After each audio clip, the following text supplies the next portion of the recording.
Okay. EMS 8730. Hello, caller? He's not breathing. Okay, are you starting CPR? You feeling more short of breath now? I love to run to trauma. I can't hold my breath that long. You know, I love when everybody's screaming at me. You feeling better now?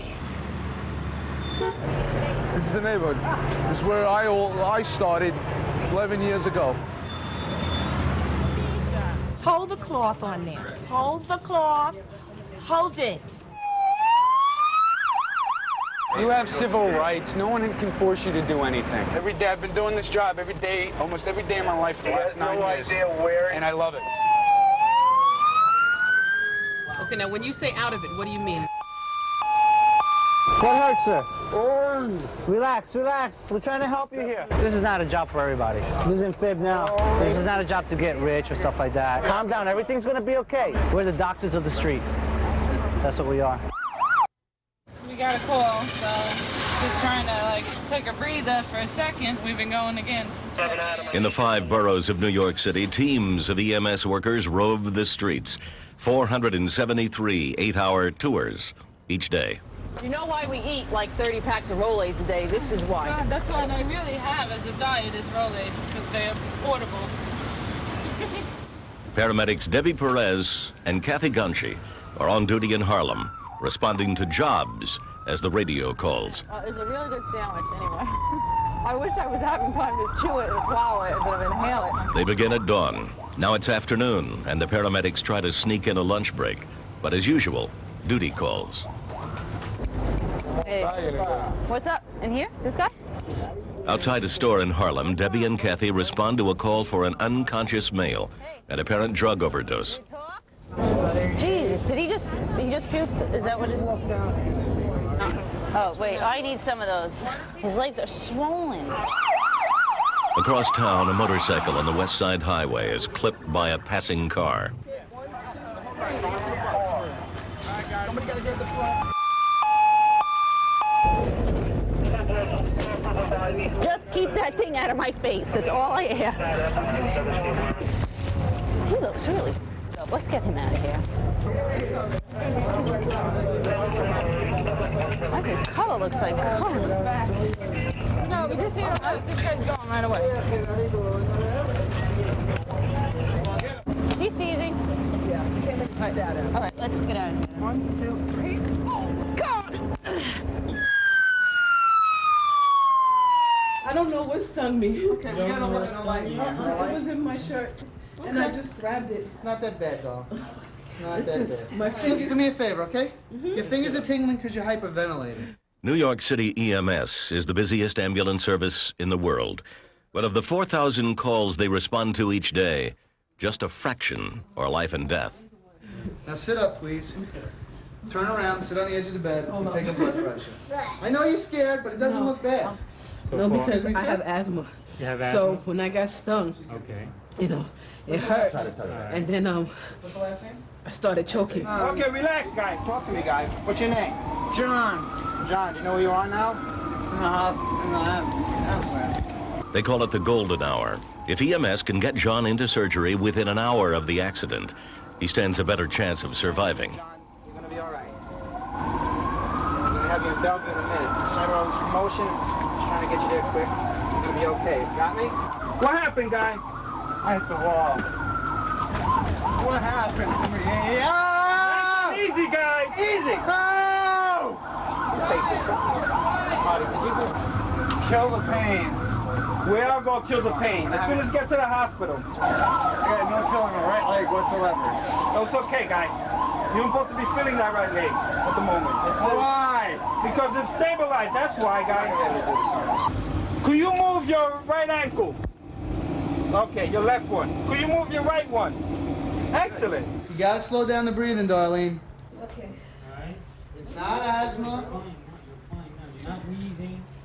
Well, this is you now. This is just you now. On this call, it's not the injury, a simple bee sting. That's the real problem. The patient is so overwrought, she's hyperventilating. Did you get the cramping before? Yeah, just in my legs, that's it. Why don't you go in the bathroom, throw some water on your face. I have a cup of water right here someplace. The hands are all cramped up like this. They can't even move. It's like a vicious cycle. Well, now we might actually get to go off on time today. No, let's get him treated. Just get the, get the Valium. Okay, let's get out of here. Just to treat the patient, stabilize the patient, very often cure the patient, and then take him to the hospital. God knows why. It could be drug-related. He could have a seizure history. Debbie Perez is not allowed to pass judgment on her patients. Stop biting on it. Open up your mouth. Open up your mouth. Open up your mouth. Often the most combative are drug abusers. New York City EMS treats alcohol and drug abuse as a disease. Trying to get the patient intubated is a difficult task. I am so full of vomit. This is so gross. I just want to take a bath really bad. Hit that thing behind you, gun. He's much better now. He really is. He's not seizing anymore, and his color's great. An injury like that, I didn't see the motorcycle. I think he should have been dead. I think he survived. I don't know why. Maybe it's because of the helmet, the way he fell, But the injuries he sustained in this accident, I think he could have been dead. The nastiest thing is this right now. Tube, monitor, EM. This is the part that makes you realize that you're not getting near enough money for what you do. After each call comes the dirty work. In this age of contagious diseases, the ambulance needs to be not only cleaned, but sterilized.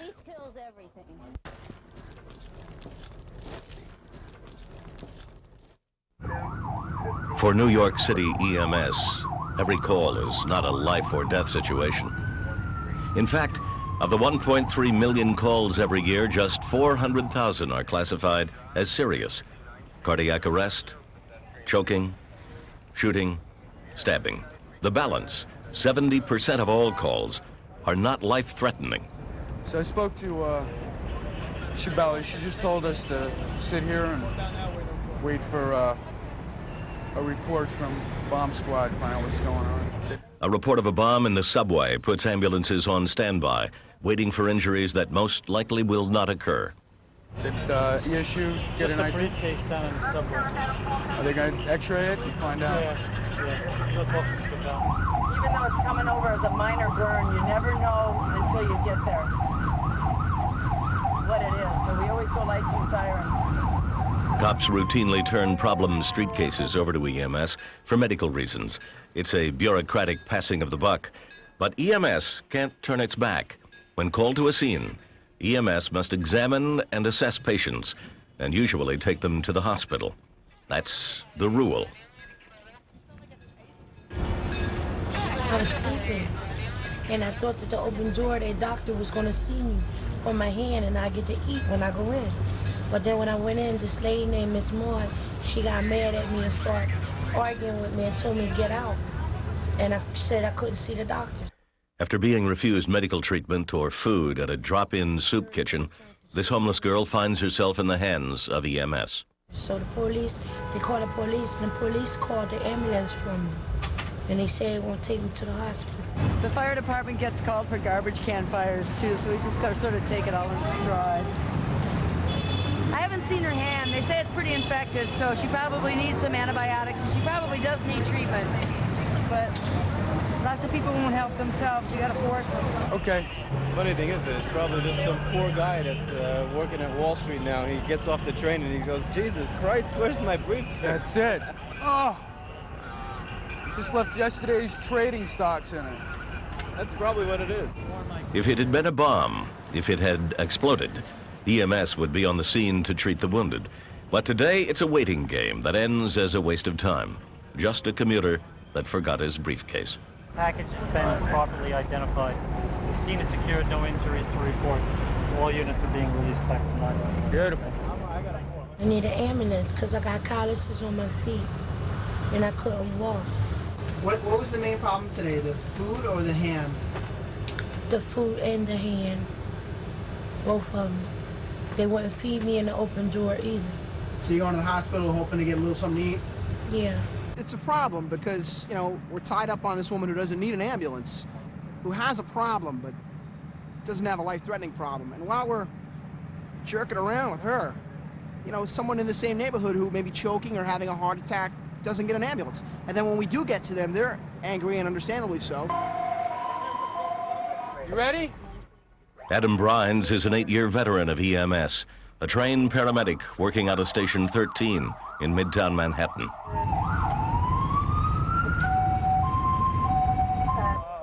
You know, a lot of these people, they really have the system down pat.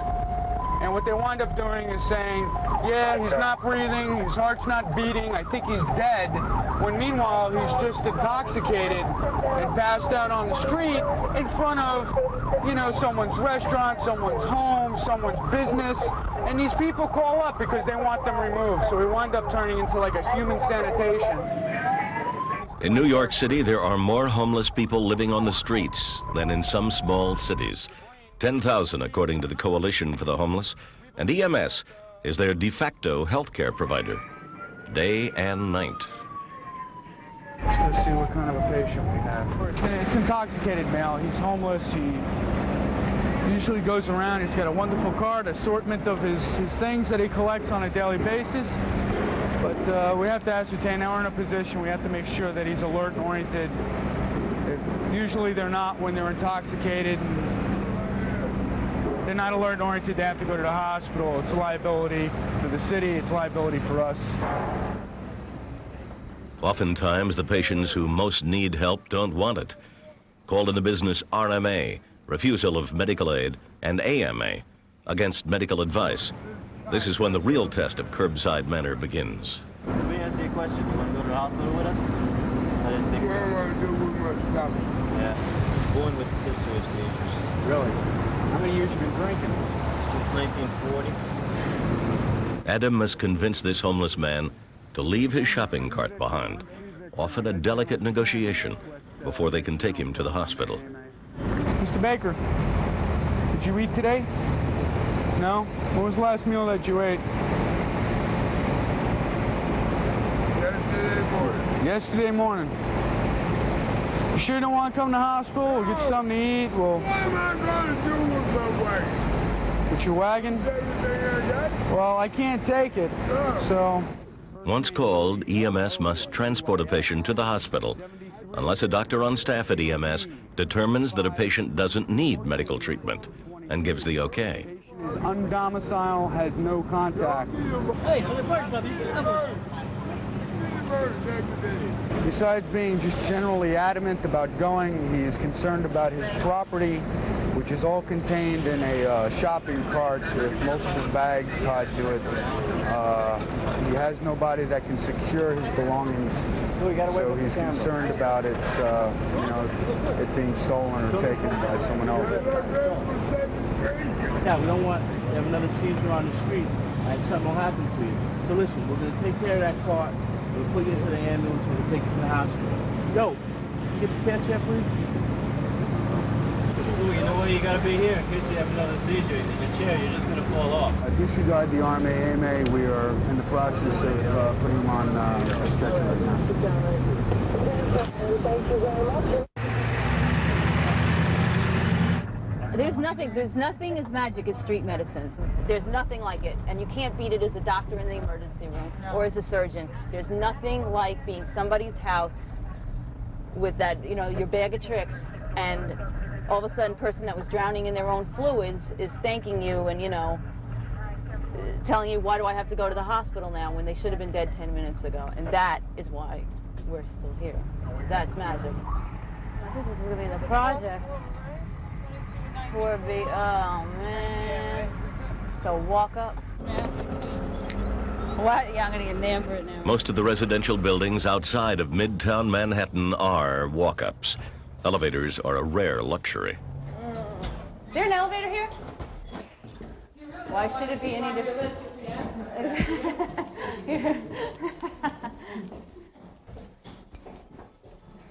It's not so bad today. When it was 105, it was bad. Please don't be 300 pounds. When terminal patients are cared for at home, even minor medical emergencies can bring an urgent call. Is he more short of breath than usual? Yeah. So what did you call for? What were you concerned about? This 65-year-old man is dying of throat cancer. The family calls Debbie Perez and her partner, Kathy. This time, family members fear it's the heart. How do you feel? Better or the same? You take a lot more than you ever give on this job.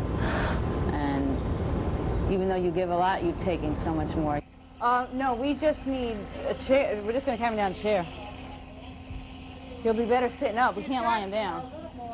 Just knowing that you really, at least once a day, really have the opportunity to make a difference on how a family's going to survive the next year or so, because either they're going to be mourning for their family member, or maybe because you're there, they're going to get another year or two, or maybe 10 with that person. That's a reward, and there's no way that anybody can suck me drier than they're giving me, they're feeding me, all of that good stuff. You take that home with you. You go to bed and you feel good about yourself.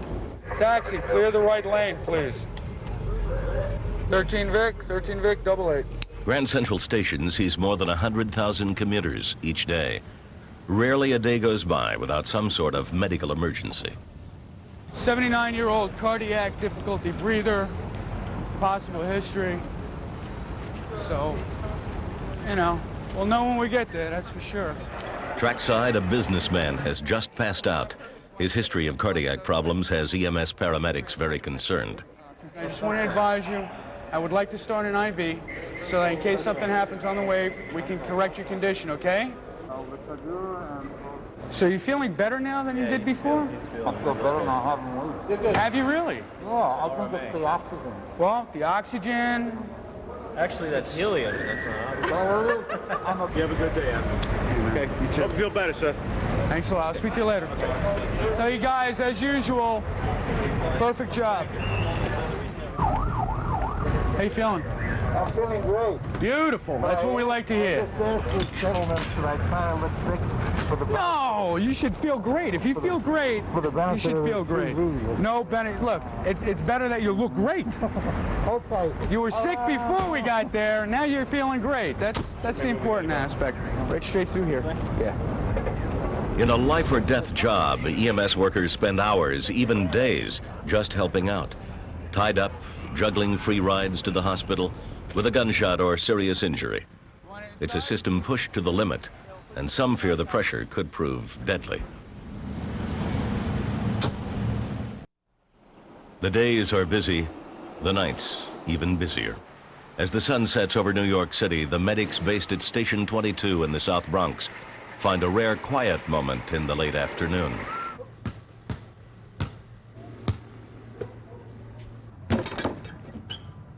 She was a big woman, so we called her back up. I'm waiting for it, and as soon as she sits down, she goes into arrest right there. And I was totally freaked out. When we got to the hospital, I remember that call. When we got to the hospital, she was pronounced. I walked out of the emergency room, started walking to my bus. My body started shaking, and I called the lieutenant over, and the words couldn't come out. I just broke out in tears. That was the first time I needed to go to speak to somebody. Oh, big problem crying, yeah. Can't let it show. I don't agree with that.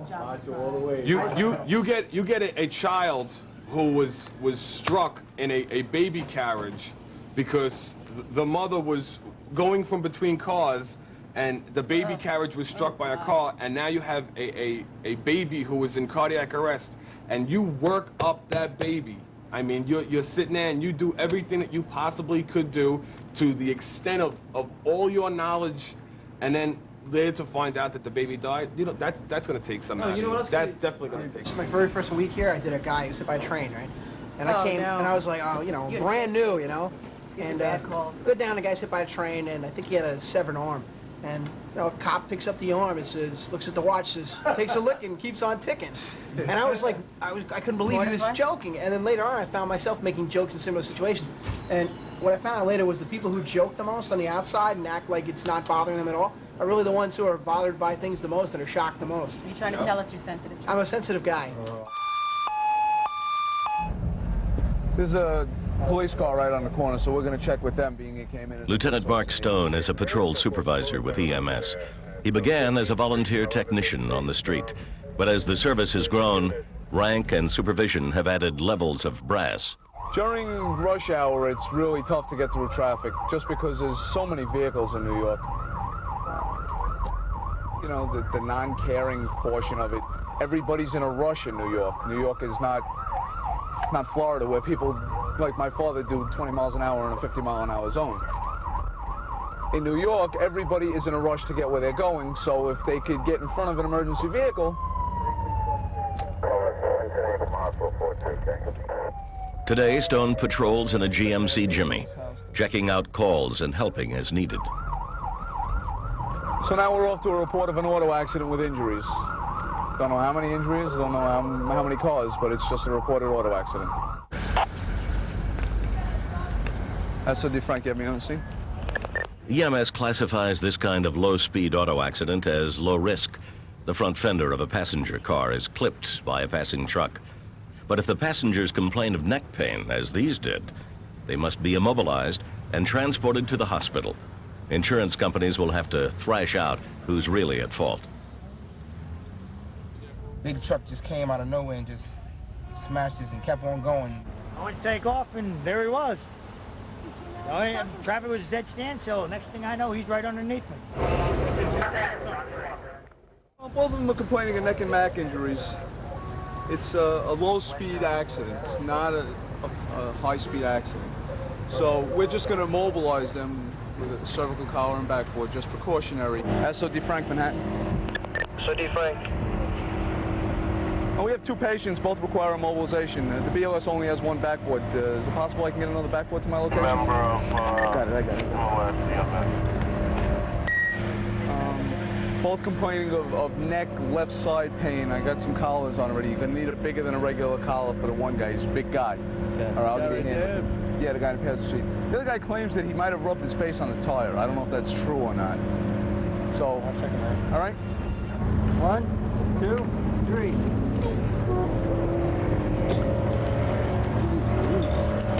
Good job, good job. Victor, I need you to take a ride for cardiac arrest 5 and Nice and tight. First Avenue. What's up? 74 regularly went. It's still kind of tight. You gotta loosen a little bit. It's hurt. We're gonna be moving you to lift you up, all right? Huh? It's tight. I'll try to accommodate you when we get you inside the ambulance. Right now, you're gonna be moving, so we don't want you moving. The whole around. idea isn't for you to move it. Right? You got the tape too tight on me. Okay, we'll take care of it. Inside. It's supposed to be so you can't move. It's for your precautions, bro, for your neck, all right? Sure. Thank you, you did a good job, right? All right, you wanna get something to eat before we get busy? Unlike most professions, there's no lunch or dinner break for EMS on patrol. It's catch as catch can, often with one hand on the wheel and the other clutching a burger or sandwich.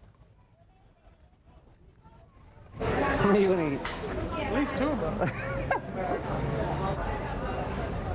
You want to go right back to the station? Yeah, road food. Raul Perez is a paramedic who's been on the job 9 years. It's called road food because in case you get a job, you can eat with one hand and drive with the other. That's why we call it road food. I guess if you don't do this job, it sounds kind of sick, but a good job to us is somebody else's misery. I mean, we don't mean for it to happen, but if it's going to happen, we want to be there to help you. 3-0 X-ray, Uncle Phil. Perez and his partner, Ralf Goyenechea, are mid-bite when the call comes in. But calls aren't always what they seem. The radio says seizure, but quickly they determine it's much more. I kicked the door. I found her right there. She fell on me. She had pills in her mouth. She swallowed it and had pills in her hand. She hit the floor. I didn't move her. That's it. Did you witness a seizure? Yeah. What did it look like? She foamed. She is semi-conscious. She apparently has seized, according to the family on the scene. She doesn't have a history of seizure, so that's not a good sign. And she didn't respond to any of our drugs. So she's probably gonna get a stomach pump right now, and they're gonna draw blood to see exactly what she took. Okay, any bleeding? The lifeline for EMS is the telephone call. A call to 911 is routed to this dispatch center in Queens. He's down in the street, unconscious. Here, operators jockey births, burns, and broken legs, assessing the degree of danger and dispatching the nearest EMS units to the scene. Call her EMS in Brooklyn. Does he have a history of a psychiatric problem? Alzheimer's disease? She has a tumor between her legs. Reassure him that help is on the way, okay? Don't leave him alone. There's approximately 20 to 25 call receiving operators on duty at any given time. I get a little beep like that, and then I know there's going to be somebody on the line waiting for me. They are emergency medical technicians and paramedics who came in out of the field and now jockey a desk and phone. It's stressful out there. It's just as stressful in here. Like Theresa Smith, now an EMT, who is studying to be certified as a paramedic. Part of the certification is a tour through the call receiving center. And it's a lot more strenuous training. You learn how to do the IVs and render medication, do a doctor in telemetry, and that's what I plan on doing until maybe later on I'll decide whether I want to be a physician assistant or a doctor, but that's my goal. Half a 2 Charlie to 1 patrol. Saving lives is often measured in seconds. That means EMS can't afford to wait until trouble has died down and the police have secured the scene. Pain and danger come hand in hand. There was a fight over here, a riot, and the PD caught the perpetrators, and they just got them in the car. They're going to take them back into the precinct. Tempers flare with the summer heat. Anger electrifies the air. For the EMTs and medics, it's just another night at work, picking up the pieces.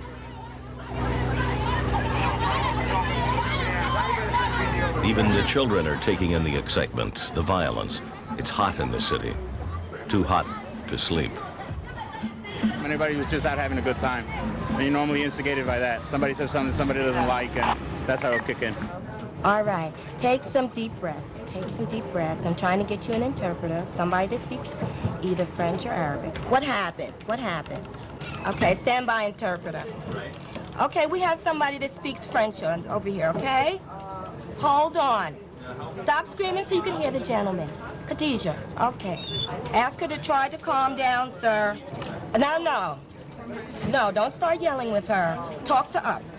Talk to us, just talk to us. Okay, can you look out the window and tell me if you see an ambulance? Hey, now tell her to keep applying pressure, all right? All right, we appreciate it. Okay, merci. Okay, thank you, AC. Thank you, interpreter. Okay, bye-bye.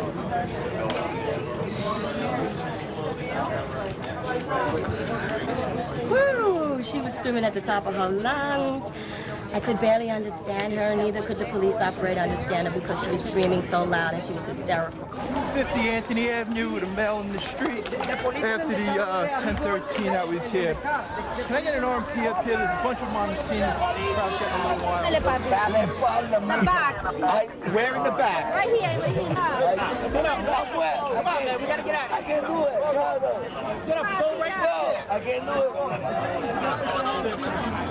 it. Many times the injured should be treated at the scene, but in this case, it's too dangerous. The crowd is still milling around, and there are too many injured to fit in the back of the ambulance. All right, is everybody calm now? I'm gonna bandage this right here. Have a seat on the bumper, okay? See how they are. So this unit loads up and drives 2 blocks away, where there are several other units waiting to help.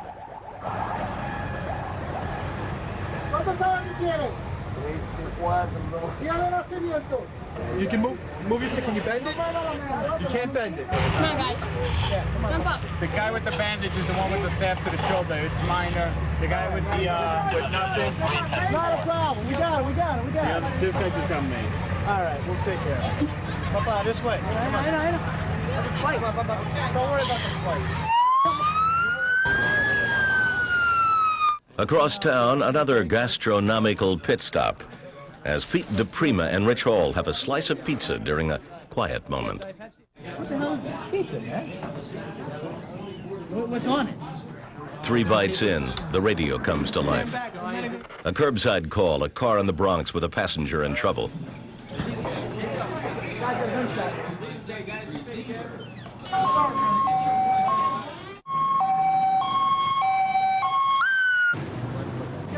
We'll work him up in the bus. See, it's too dark out here. We can't see. A married couple driving in the South Bronx get into a heated argument. As the fight escalates, the husband begins to complain of chest pains, putting an abrupt end to the debate. Don't go too high for me, though, right, Rich? I'm not as tough as I used to be.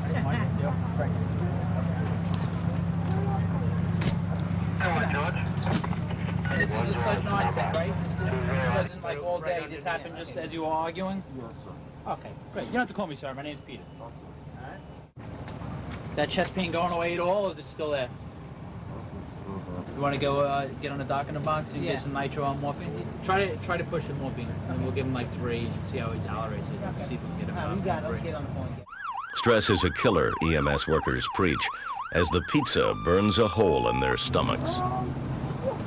So? I think every job's got some kind of stress, depending on what, depending on, you know, the day and everything else like that. Yep. Yeah, this job's got the stress, no doubt about that. The majority gets brought on by ourselves, though. Yeah.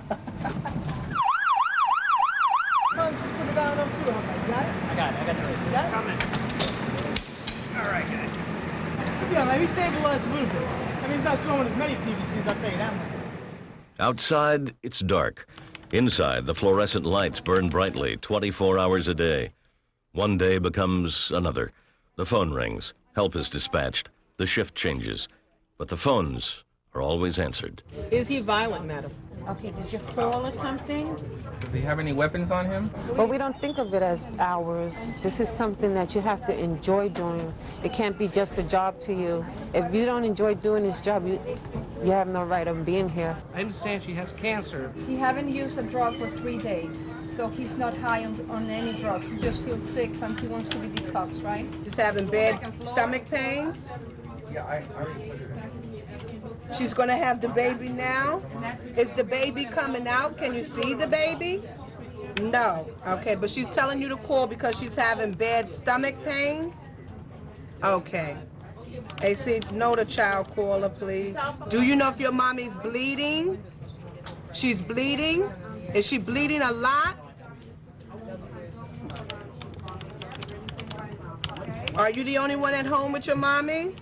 Listen to me, okay? It's very important for the baby and your mommy, all right? She should lie down. Right, tell her right now, lie down. And for her to put a pillow underneath her feet, or you go do it, Cindy, and come back to the phone. They got me saying, oh, that was cute. She put it already? Okay. And tell her not to go to the bathroom. She's what? The police are there? All right, very good. All right, so I cannot give any first aid at this time. The uniforms, the trucks, the flashing lights, and crisp manner all tend to turn the men and women of EMS into an army of trained professionals. When I go home, I can talk to my wife. I said, you know, Deb, I had this job, or she'll tell me, listen, I did this job, you know. I had a really bad pulmonary edema, somebody having a heart attack, you know, and she died on the way to the hospital. I understand because I've done that type of job, or we've been there. So we kind of console and it kind of distresses yourself. They are ready to serve and often faceless. But the truth is that as individuals, they are a unique breed, bringing home with them each day a head full of traumatic injuries and the knowledge they can only do so much. I didn't care before. I just go in and duck the bullets, and now I always think, like, do I want my child to grow up without a mother? It's hard to imagine these people living real lives, being able to lock away the images, the blood, the pain, and simply play backyard ball. But they do. This is my fun. This is my day off, and this is what I like to do. Stay outside, do my gardening, play with her, go in the pool. Look, throw right for here. Debbie and Raul Perez met on the job, see? married, and had Alexa, who's now 5.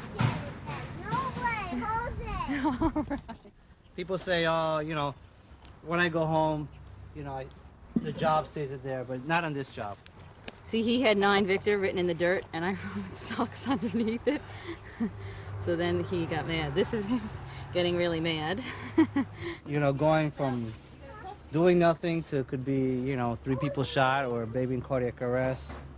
So doing nothing again, and then just coming here, and that's it. You just shut it off. But you really don't shut it off, you know? Now that's a fire! Like many people who work the same job, they talk shop. Oh. When in doubt, give it more. We pull up, the guy sitting in a chair, leaned over.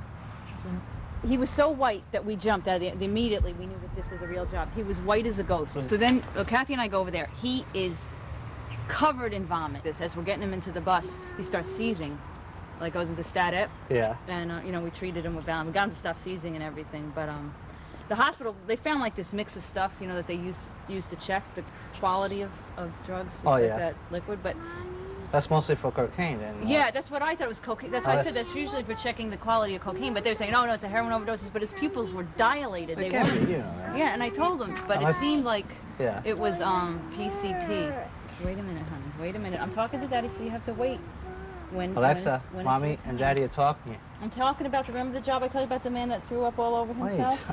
No, I was telling her because I told her that that's when you take drugs that your mommy and daddy don't give you, right? Because he took bad drugs and they were drugs that made him sick.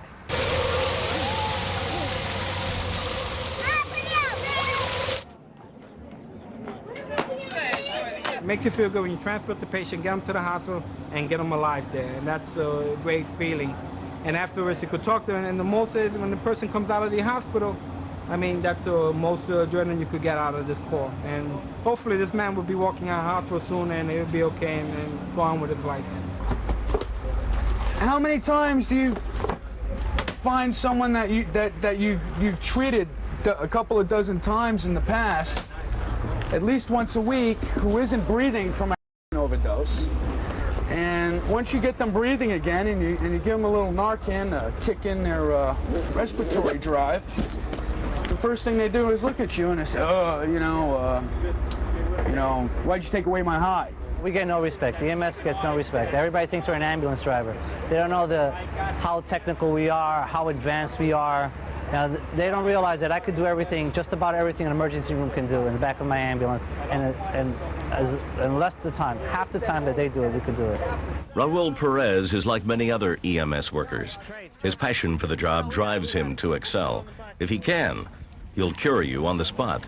If not, you can believe that you'll get to the hospital in the best shape possible. 26 hours. All them. Well, they might be going to the right. Right. 30X, oh, X-ray? It's exciting, you know, that's what it is, I think. It's just we live for the excitement.